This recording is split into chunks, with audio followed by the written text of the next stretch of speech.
The mission feeds 9 or 10 or even 11 different meals a day to different groups of people. We feed the men on the street, men who live on the street, a drug-addicted population for the most part. We feed mothers with their children. We feed children in our after-school programs.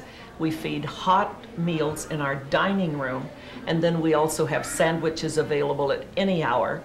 You should see sometime when they put food out on the table, like a bunch of vicious animals. Everybody grabbing, and like yesterday they brought hamburgers and chicken over.